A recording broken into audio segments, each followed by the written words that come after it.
25% of delivery drivers are making minimum wage or less. Now, minimum wage can be different depending on where you live, but most likely that's before expenses. A lot of us go out and we have a set amount of hours we want to work, whether it's 2 or 10 or whatever. And we base if we have a good hour, did I make 20 bucks, 25, 30, whatever your number is for your goals, was that a good hour or not? And we base how many orders can I do in an hour? What's my average order size? If you really break down the numbers, if you're doing food delivery, you're doing 2-3 orders an hour. If you're lucky, maybe 4. That's not normal. So you're doing 3. So if every order on most delivery apps is $6, what are you making? $18, maybe less. 25% of you guys say you're making 15. Is that before or after expenses? Now, 30% of you guys are saying you're making 25 or so. I think we can mostly sustain that, and that's a good number to be at, especially after expenses, but that's not the norm. But before, okay, you're at 25. That's pretty good. If I work 8 hours, hey, I'm going to be at $200. I think most of you would be happy with that. But let's go a little deeper. Welcome back to Mr. Bet on You.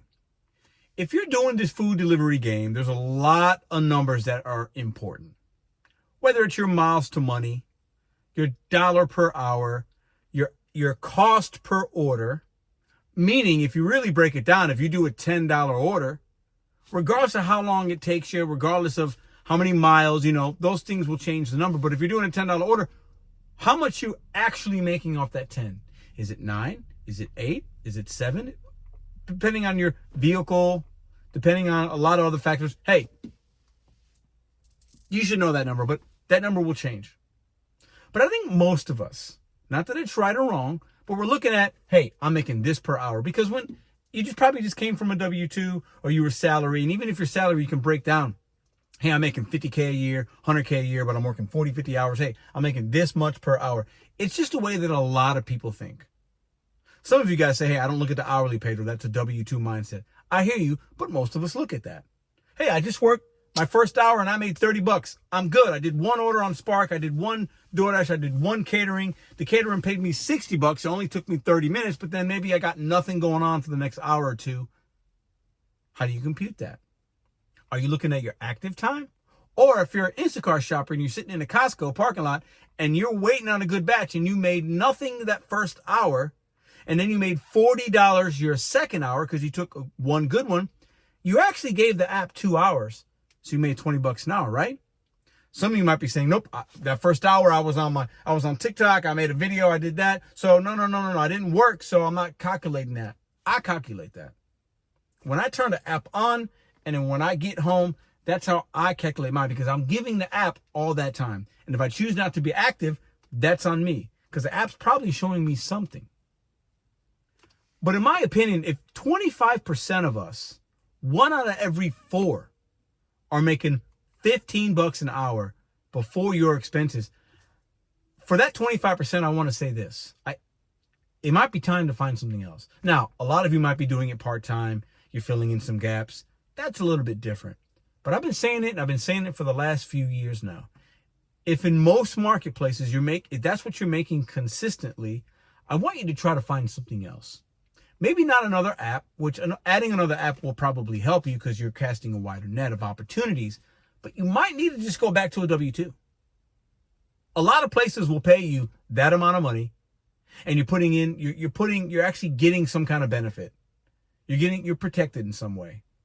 There's a guarantee, and you're not depreciating and running your car into the ground. Now, we use this as a tool. I use mine as a tool. Maintenance, this, that. It's part of the expenses. It's part of what you should be calculating when you're looking at the end of your month or the end of your year. How much did I have to spend on my car? It takes out of your profitability. I get it, but it's a tool. And most independent contractors have some level of tools that you have to use in order to make your money. And you take that cost and you factor that into your order acceptance or the bid that you're putting out there. It's simple math. But $15 an hour in almost 2026 to do this kind of work using your automobile, in my humble opinion, it's not good. Now, I know I'm in St. Louis. Cost of living here is pretty good. So I think a lot of drivers in St. Louis that are probably doing the basic apps, that's probably the number that you're at. And on a good hour, you're probably close to 20. But a couple of years ago, most of you guys were probably making more. $15 an hour now in almost 2026 is not the same as it was in 2022. Your money is not going and stretching as far now. So what do you do to combat that? What are you guys doing? And how long will you stay doing this kind of work if you're making $15 an hour? 25% of you. The ones making 25 to 30, and I've seen some of the comments, and I think that's a good spot. I think a lot of you, depending on what you got going on and your bills, can probably do okay if you're consistently making that. Because we know you might have an hour where you have a great catering or a great banger, and I just made $80 in that hour. That's not going to be every single hour. We know that. The law of averages catch up to you. But if you're at 25 to 30, I think you can sustain that and be okay. But most of you probably have at least 4 to 5 apps if you're making 25 to 30. I believe if you're at the 15, you got 1 or 2 apps. I look to you guys. You tell me. I think most of you that are making 15 to 20 hours, $20 an hour, regardless of market, you got 1 to 3 apps, we'll call it, if you're up to 20. If you got 25 to 30, you probably got 4 or 5 apps, and you're probably working 3 or 4 of those every single day, and you're making some kind of cash flow with those apps. That's why multi-apping is extremely important, because there's ebbs and flows in different markets, every market really. What app is good at this time frame? What app is good this day of the week? What app is good this month? And that could fluctuate. But if you're keeping yourself, you only got 1 or 2 apps, you're probably making 15 to $20 an hour. Is that really good when you haven't factored in car cost, gas, taxes? We should be knowing these things. That's why I've always kind of said, hey, you got to have some minimums. No one do with that. But if you're taking too many $4 or $5 orders, it's going to be really, really hard. Because those $4 or $5 orders, a couple of months down the line, you're going to need some brakes, rotors, struts, a battery, a wheel alignment.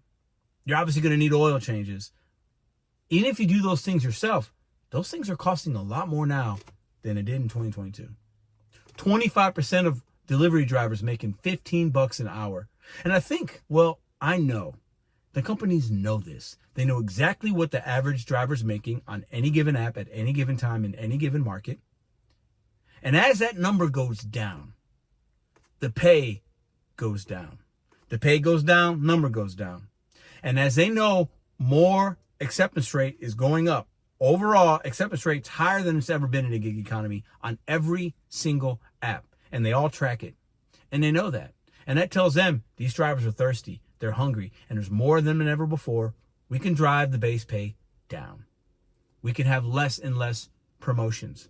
These companies know they've built the app right now with the previous promotions, the previous incentives, the higher base pay. They flooded it and said, you know what? We got a good number right now. Let's have the pay go down because we know somebody's going to take it. $15 an hour. If you're one of that, if you're part of the 25%, I urge you, and I've been talking about it for years, but really over the last month and a half, take the rest of the year and get on other opportunities. Find another app. Google search delivery opportunities in my city and really look into it. And I promise you, you can take that 15 to next month, maybe it's 18. The following month, it's 20. And if you're at 20, you can get to 25 on average per hour, per order, whatever. You can get there. And that's all profits. Because you should be driving the same amount of miles. Most of you that are making 15 are probably driving maybe even more in some cases, but we'll call it equal, the same mileage as a guy making 25. That $10 difference goes right to you. It goes right to your bottom line. It's more profitability. And that's where I want you to be. I urge you, use the rest of the year to get into 2026. Okay, and it's going to start getting busy. Maybe some of you guys did it before, but we need to start adding incrementally over month. You need to add money per order, and that will make your hourly average go up.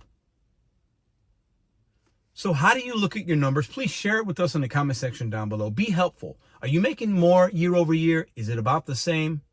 I think there are a small amount of gig drivers, independent contractors, hustlers, whatever, whatever you call yourself. There is a group of people making more year over year. And most of the time they're investing in themselves with better equipment, better vehicle, better market knowledge, more apps. Those are the 4 things that are going to get you to the next level. Because if you're at the 15, it's going to be hard for you to get out of that rat race, to stop being a hamster on the wheel. And you are 1 car repair away. Trust me, I've had several cars. It's my 2nd gig car I've gone through in 5 years. I've had car repairs. I've had things I've had to do, right? And if I was making $15 an hour, I would not still be doing it. So how do you get out of that? Let's fix the 25%. I want that number to be 10% next year when I put a poll up. Because if that's where you're at, just get a W-2. Get a W-2. This work is good. It ain't for everybody. And if you're at 15, this is not to shame you. It's not to make you feel bad, but I want to help. And you're just an app away, an opportunity away, a different mindset away, a different work schedule away from going from 15 to 20. It's doable. I've seen people do it all the time. So to the 25%ers out there, let's get you out of the bottom run, and let's get you to the next level, because that's going to be all profits, and you're going to be able to take better care of the things you got to do, or maybe get out of this kind of work altogether a little bit quicker. And a lot of us should be striving for that. I'll see you in the next video.